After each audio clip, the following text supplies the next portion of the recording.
Open టాక్కి స్వాగతం. జగన్మోహన్ రెడ్డికి దెబ్బ మీద దెబ్బ తగులుతూనే ఉంది.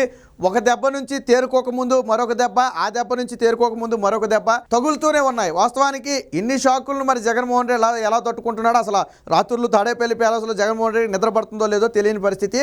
అయితే ఆళ్ల రామకృష్ణారెడ్డితో మొదలైన జగన్మోహన్ రెడ్డి ఈ షాకులు అనేవి నేటికి కొనసాగుతూనే ఉన్నాయి.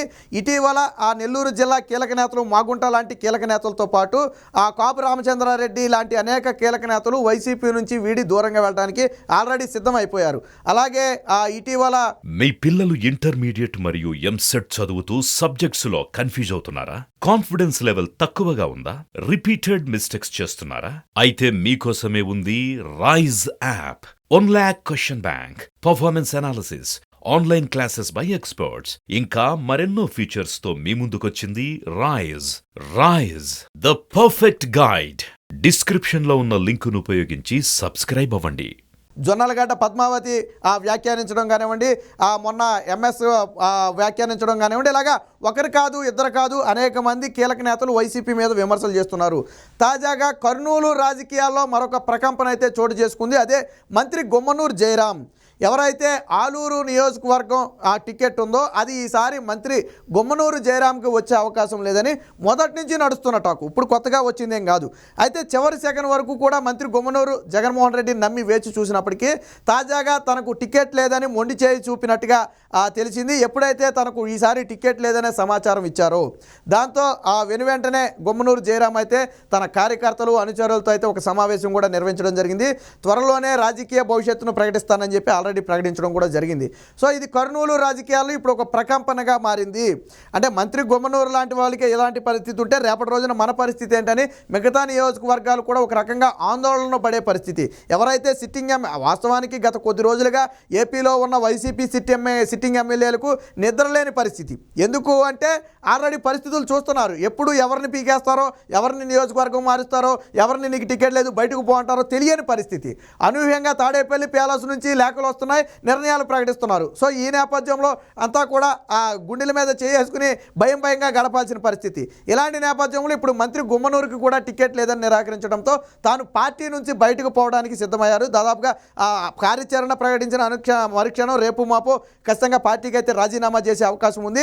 ఇది కర్నూలు రాజకీయాలను పెను ప్రభావం చూపుతుంది. అయితే జగన్మోహన్ రెడ్డి ముందుగానే కొంతమంది దూతలను పంపి నచ్చజెప్పే ప్రయత్నం చేసినప్పటికీ కూడా మంత్రి గుమ్మనూరు జయరాం దానికి ససేమిరా అన్నట్టుగా సమాచారం. టికెట్ ఇవ్వకపోవడం అంటే నన్ను ఘోరంగా అవమానించడమే. మొదటి నుంచి జగన్మోహన్ రెడ్డిని నమ్ముకున్న వ్యక్తిని, నియోజకవర్గానికి ఎంతో సేవ చేసిన వ్యక్తిని, అలాంటి నాకే ఈరోజు టికెట్ లేదు, ఆ స్థానంలో వేరే ఎవరినో తీసుకొచ్చి పెడతాను అంటే ఖచ్చితంగా అది నాకు అవమానం లాంటిది. సో కాబట్టి టికెట్ లేని నేపథ్యంలో నేను ఇక్కడ ఉండాల్సిన అవసరం కూడా లేదు. నాకు అవమానం జరిగిన తర్వాత పార్టీలో ఉండి ఉపయోగం ఏంటని చెప్పి వచ్చిన దూతల దగ్గర తన అసహనాన్ని కూడా వ్యక్తం చేసినట్టుగా తెలిసింది. అయితే పార్టీ గెలిచిన తర్వాత ఆ ప్రాధాన్యత ఉంటుందని చెప్పినప్పటికీ కూడా టికెట్ ఇవ్వనప్పుడు దక్కే ప్రాధాన్యత నాకు అవసరం లేదు, నాకు పార్టీ ఏ ప్రాధాన్యత ఇవ్వకపోయినా పర్లేదు, కానీ ఆలూరు టికెట్ మాత్రం ఖచ్చితంగా నాకే కేటాయించాలి, వేరొక వ్యక్తిని అక్కడికి తీసుకురావడం అంటే ఖచ్చితంగా నన్ను అవమానించడమే, అలాంటి పరిస్థితిని అయితే నేను సహించే పరిస్థితి లేదని చెప్పి తేల్చి చెప్పినట్టుగా తెలిసింది. ఇటీవల మనకి బెంజ్ మినిస్టర్గా బెంజ్ మినిస్టర్ అంటే చాలా ఎక్కువ మందికి అర్థమవుతుంది. ఎందుకంటే సోషల్ మీడియాలో బెంజ్ మంత్రిగా బాగా పాపులర్ అయ్యారు. బెంజ్ గారు కొన్న నేపథ్యంలో అప్పటి నుంచి కూడా ఆయనకి బెంజ్ మినిస్టర్ అని చెప్పి పేరు వచ్చిందనుకోండి. ఈ విధంగా అంటే మంత్రి అంటే గతం నుంచి కూడా మంత్రి జయరాం మీద అనేక ఆరోపణలు ఉన్నప్పటికీ కూడా ఇప్పుడు సర్వేల్లో ఆ నియోజకవర్గంలో మంత్రి మీద వ్యతిరేకత ఉన్న నేపథ్యంలో జగన్మోహన్ రెడ్డి ఆల్రెడీ అన్ని కాన్స్టిట్యున్సీలు మార్చుకుంటూ వస్తున్నాడు, మనకు తెలిసిన విషయమే. సో ఈ నేపథ్యంలో ఇప్పుడు గుమ్మనూరు మీద కూడా వ్యతిరేకత ఉన్న నేపథ్యంలో అక్కడ ఖచ్చితంగా సీటు వేరొకరికి ఇవ్వాల్సిన పరిస్థితి వచ్చింది. దీన్ని గుమ్మనూరు జయరాము సహించే పరిస్థితి లేదు. అందుకనే ఎప్పుడైతే తనకు సీట్ లేదని సంకేతాలు ఇచ్చారో వెంటనే తన కార్యకర్తలు సన్నిహితులతో సమావేశం నిర్వహించి భవిష్యత్తులో తాను తీసుకోబోయే నిర్ణయాలకు అండగా ఉండాలని, ఒకవేళ తాను పార్టీ మారినప్పటికీ కూడా ఆ ప్రజలు కార్యకర్తలు అందరూ కూడా తనకు అండగా ఉండాలని చెప్పి వాళ్ళ సమావేశంలో మనోగతాన్ని వ్యక్తం చేశారు. అలాగే వారందరూ కూడా ఆ రాజకీయ భవిష్యత్తు ఎటు బాగుంటుందంటే అటు నిర్ణయం తీసుకుంటే మేమందరం అండగా ఉంటామని చెప్పి వారు కూడా చెప్పినట్టుగా సమాచారం. దీంతో దాదాపుగా ఎప్పుడైతే అనౌన్స్మెంట్ ప్రస్తుతానికి జరగలేదు, బట్ జరిగిన మరుక్షణం ఆలూరు టికెట్ మంత్రి గుమ్మనూరుకి లేదు అని తెలిసిన మరుక్షణం ఆయన పార్టీ నుంచి బయటికి వెళ్ళడానికి అయితే సిద్ధపడ్డారు. అయితే ఇదే సమయంలో వేరొక పార్టీలోకి వెళ్తే మరి టికెట్ వస్తుందా అనేది కూడా అనుమానంగా ఉంది. సో అయితే ఇక్కడ రెండు రకాలు. ఒకవేళ ఆల్రెడీ వైసీపీ మునిగిపోయే నావ కాబట్టి వేరొక పార్టీలో టికెట్ రాకపోయినా అక్కడ పార్టీ గెలిస్తే ఖచ్చితంగా తర్వాత తనకి ఏదో ఒక ఉపయోగం ఉంటుందనే నేపథ్యంలో పార్టీ మార్చడానికి కూడా సిద్ధపడినట్టుగా తెలిసింది. ముఖ్యంగా ఇక్కడ టికెట్ ఇవ్వకపోవడాన్ని అవమానంగా భావిస్తున్నాడు. ఖచ్చితంగా జగన్మోహన్ రెడ్డి గతం నుంచి కూడా ఆలూరు మీద కొద్దిగా చిన్న చూపు ఉందని చెప్పి అనేక సందర్భాల్లో మంత్రి గుమ్మనూరు తన సన్నిహితుల వద్ద ఆవేదన వ్యక్తం చేసిన నేపథ్యంలో ఏకంగా ఇప్పుడు టికెట్ ఇవ్వకపోవడం అంటే అది నన్ను అవమానించటమే.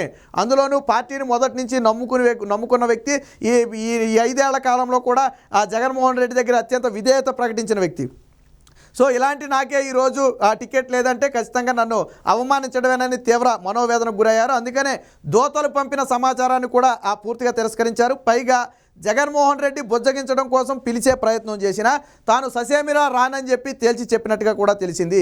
టికెట్ లేనప్పుడు ఈ బుజ్జగింపులు నాకు అవసరం లేదని త్వరలోనే తన రాజకీయ భవిష్యత్తును ప్రకటిస్తానని చెప్పినట్టుగా తెలిసింది. ఇదే సమయంలో జగన్మోహన్ రెడ్డి లాగా అంటే ఏదో నివేదికను ఆధారంగా చేసుకుని ఇలా టికెట్లు నిరాకరించడం అనేది సరైన పద్ధతి కాదు.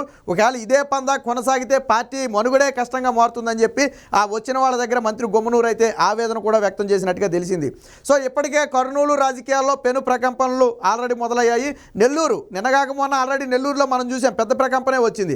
ఆల్రెడీ ఇప్పటికే పెద్ద రెడ్డిగా చెప్పుకునే కోటంరెడ్డి, ఆనం రామనారాయణ రెడ్డి, మేకపాటి చంద్రశేఖర్ రెడ్డి వీళ్ళంతా జంప్ అయ్యారు. ఇప్పుడు మాగుంట లాంటి కీలక నేతలు కూడా పార్టీ నుంచి జంప్ అవడానికి సిద్ధంగా ఉన్నారు. సో ఆ షాక్ నుంచి తేరుకోకముందు ఇప్పుడు కర్నూలులో షాక్ తగులుతుంది. ఇది ఒక ఆలూరు నియోజకవర్గంతో పోతుందంటే లేదు, ఖచ్చితంగా కర్నూలులోని ఇతర నియోజకవర్గాల మీద కూడా ప్రభావం చూపుతుంది. అయితే టికెట్ మార్చే అంశం పరిశీలనలో ఉన్న నేపథ్యంలో తనను కాన్స్టిట్యున్సీ మార్చినా అందుకు అంగీకరించే పరిస్థితి అయితే లేదు. ఇక్కడ కాకుండా నన్ను వేరొక చోట నాకు ఎటువంటి అవసరం లేదు, ఇస్తే నాకు ఆలూరు టికెట్ ఇవ్వండి, లేదా నా పాడాన్ని నన్ను వదిలేయండి, నా భవిష్యత్తు ఏదో నేను చూసుకుంటా అని చెప్పి తెగేసి చెప్పినట్టుగా తెలిసింది. దీంతో ఇప్పుడు జగన్మోహన్ రెడ్డి పరిస్థితి ఏంటంటే గొంతులో పచ్చిమిరకాయ పడినట్టు. అలాగని ఆలూరుని బయటకు పోయినా పర్లేదని చెప్పి వదిలేసుకోవటమా, లేదా అడిగాడని చెప్పి టికెట్ బుచ్చగించి టికెట్ ఇచ్చే ప్రయత్నం చేస్తే దీని ప్రభావం ఇతరుల మీద పడుతుంది. మరి ఇతర నేతలు కూడా ఏం చేస్తారు, టికెట్ పీకేస్తారంటే అలగబూంతారు, ఖచ్చితంగా టికెట్ ఇవ్వాల్సిన పరిస్థితి వద్ది. ఏం చేయాలో తెలియని పరిస్థితి అయితే జగన్మోహన్ రెడ్డికి ఎదురైంది. గత కొద్ది రోజులుగా జగన్మోహన్ రెడ్డికి దెబ్బ మీద దెబ్బ తగులుతూనే ఉంది. కాపు రామచంద్రారెడ్డి కానివ్వండి, అలాగే మాగుంట శ్రీనివాసులు రెడ్డి కానివ్వండి, అలాగే ఆళ్ళ రామకృష్ణారెడ్డి కానివ్వండి, ముఖ్యంగా జగన్మోహన్ రెడ్డి సొంత సామాజిక వర్గమే ఇప్పటివరకు కూడా జలక్కిలిస్తూ వచ్చారు. పైగా జొన్నలగడ్డ పద్మావతి లాంటి వాళ్ళు ఆల్రెడీ వ్యాఖ్యలు చేశారు. సో వైసీపీలో ఉన్నటువంటి దళిత నేతలు ఎవరైతే ఉన్నారో వారంతా కూడా ఇప్పటికే జగన్మోహన్ రెడ్డి మీద గుర్రుగా ఉన్నారు. ఎందుకంటే కాన్స్టిట్యున్సీలో మార్పులు చేర్పుల్లో ప్రధానంగా నష్టపోయింది ఎస్సీ ఎస్టీలే. సో ఈ నేపథ్యంలో ఆల్రెడీ గుర్రుగా ఉన్న నేపథ్యంలో ఇప్పుడు ఆర్థర్ టికెట్ కూడా బెరవలూరు ఆర్థర్ టికెట్ కూడా ఇప్పుడు సందిగ్ధంలో పడింది. ఆ టికెట్ ఇస్తే ఊరుకునేది లేదని చెప్పి ఇప్పటికే బైరెడ్డి సిద్ధార్థ రెడ్డి పట్టుబట్టి కూర్చున్నట్టుగా తెలిసింది. సో ఏది ఏమైనప్పటికీ వైసీపీలో ప్రకంపనలు ఆ చివరి నుంచి ఈ చివరి వరకు కూడా రోజు ప్రకంపనల పరంపర కొనసాగుతుంది. ఇది ఒక మంత్రి గుమ్మనూరుతో పోతుందా అంటే లేదు, కర్నూలులో ఇతర నేతల మీద ప్రభావం పడుతుంది. ఇప్పటికే ఇతర నేతలు కూడా తమకు టికెట్ రాదని ఎవరైతే అనుమానం పడుతున్నారో వారంతా కూడా పక్క పార్టీల వైపు చూస్తున్నారు. అవకాశం వచ్చే టికెట్ ఇస్తాను అంటే పార్టీ దూకటానికి చాలామంది నేతలు సిద్ధంగా ఉన్నారు. అసలు గట్టిగా మనం మాట్లాడుకుంటే సంతృప్తికరంగా వైసీపీ నుంచి 175 మంది పోటీ చేయడానికి ఎక్కడా కూడా సుముఖంగా లేని పరిస్థితి. ఎప్పుడైతే సిట్టింగ్ల మార్పు అనేది మొదలైందో దీంతో పార్టీల మార్పు అనేది తీవ్ర స్థాయిలోకి వెళ్ళింది. చాలామంది నేతలు జనసేనలో కానివ్వండి, టీడీపీలో కానీ వెళ్లేందుకు ఇప్పటికే చర్చలు నడుపుతూనే ఉన్నారు. ఆల్రెడీ ఆళ్ళ రామకృష్ణారెడ్డి లాంటి వాళ్ళు అయితే పార్టీ నుంచి వెళ్ళిపోవడమే కాకుండా షర్మిలతో మేము అడుగులేస్తామని చెప్పి తేల్చి చెప్పడం కూడా జరిగింది. కొంతమంది పక్క పార్టీల నుంచి పిలుపు కోసం ఎదురు చూస్తున్నారు, కొంతమంది పక్క పార్టీల నుంచి వచ్చే హామీల కోసం ఎదురు చూస్తున్నారు. ఈ కోవలోకే ఇప్పుడు మంత్రి గుమ్మనూరు కూడా వెళ్ళడం జరిగింది. అయితే ఇప్పటివరకు ఇతర పార్టీ నేతలతో సంప్రదించినట్టుగా ఎక్కడ వార్తలు అయితే వచ్చినట్టుగా లేవు. బట్ తన కార్యకర్తలు అనుచరులతో అయితే చర్చలు అయితే ఆల్రెడీ మొదలయ్యాయి. చర్చల్లో చాలా స్పష్టంగా చెప్పారు, ఆలూరులో టికెట్ రాని నేపథ్యంలో తన రాజకీయ భవిష్యత్తు వేరే విధంగా ఉండబోతుంది. తాను పార్టీలో ఉండబోను, పార్టీకి సభ్యత్వానికి అలాగే మంత్రి పదవి కూడా తక్షణమే రాజీనామా చేస్తానని చెప్పి సన్నిహితులతో కూడా చెప్పినట్టుగా తెలిసింది. సరే 2-3 నెలల నేపథ్యంలో రాజీనామా చేసినా అది పెద్దగా వాళ్ళకి ఏమీ నష్టం ఉండదు. అయితే పక్క పార్టీ టికెట్లు అనౌన్స్ చేయకముందే పార్టీ నుంచి మనం బయటికి వెళితే ఏమైనా అవకాశం ఉంటే పక్క పార్టీలో అవకాశం అవకాశం ఉండొచ్చన్న ఆ కోణంలో కూడా మంత్రి గుమ్మనూరు అయితే ఆలోచన చేస్తున్నట్టుగా తెలిసింది. ఏది ఏమైనప్పటికీ కర్నూలు రాజకీయాల్లో ఇప్పుడు మంత్రి గుమ్మనూరు అనేది హాట్ టాపిక్గా మారింది. ఆల్రెడీ వెళ్ళిపోతున్న వారిని ఆపటమే జగన్మోహన్ రెడ్డికి పెద్ద పని అవుతున్న నేపథ్యంలో ఇప్పుడు మరికొంతమంది బయటకు వెళ్లేందుకు రంగం సిద్ధం చేసుకోవడం అనేది ఆ పెను తలనొప్పిగా మారింది. ఇక్కడ వీళ్ళు వెళ్ళిపోవడంతో కాకుండా వీరితో పాటు కొంతమంది కేడర్ కానివ్వండి, ద్వితీయ శ్రేణి నాయకులు కానివ్వండి బయటకు వెళ్లే ప్రమాదం ఉంది. ఒకవేళ ఇలాగే ప్రతి చోట కూడా జరిగితే జగన్మోహన్ రెడ్డి పార్టీ సంస్థాగతంగా బలహీనమయ్యే పరిస్థితి. క్షేత్రస్థాయిలో కార్యకర్తల దగ్గర నుంచి ద్వితీయ శ్రేణి నేతల వరకు కూడా పార్టీ మారే ప్రయత్నం చేస్తే అది వైసీపీ మీద పెను ప్రభావం చూపుతుంది. ఒక పక్క 175కు 175 అని చెబుతున్న జగన్మోహన్ రెడ్డి ఇప్పుడు ఆ 175 స్థానాల్లో అభ్యర్థిని నిలబెట్టడమే పెద్ద తలనొప్పిగా మారింది. గతంలో ఎన్నడూ లేని విధంగా ఇప్పుడు పార్టీలో ఆ మార్పులు చేర్పులు అనేవి తీవ్ర విభేదాలను సృష్టిస్తున్నాయి. పార్టీలో అత్యంత కీలక నేతలైనటువంటి బొత్స లాంటి నేతలే ఈరోజు అసంతృప్తిని వ్యక్తం చేసే పరిస్థితి. సో ఈ నేపథ్యంలో మంత్రి గుమ్మనూరు అనే విషయం మాత్రం ఇప్పుడు రాష్ట్ర రాజకీయాల్లో సంచలనంగా మారింది. మరి జగన్మోహన్ రెడ్డి గుమ్మనూరుని పిలిచి బుజ్జగించే ప్రయత్నం చేస్తాడా, లేదా ఖచ్చితంగా ఆలూరు కావాలని పట్టుబడితే మరి ఇస్తాడా, లేదా ఒకవేళ టికెట్ ఇవ్వని నేపథ్యంలో వేరొక పార్టీలోకి వెళ్లేందుకు గుమ్మనూరు బయటకు వస్తాడా అనే విషయాలు తెలియాలంటే మాత్రం కొద్ది రోజులు వేచి చూడాలి.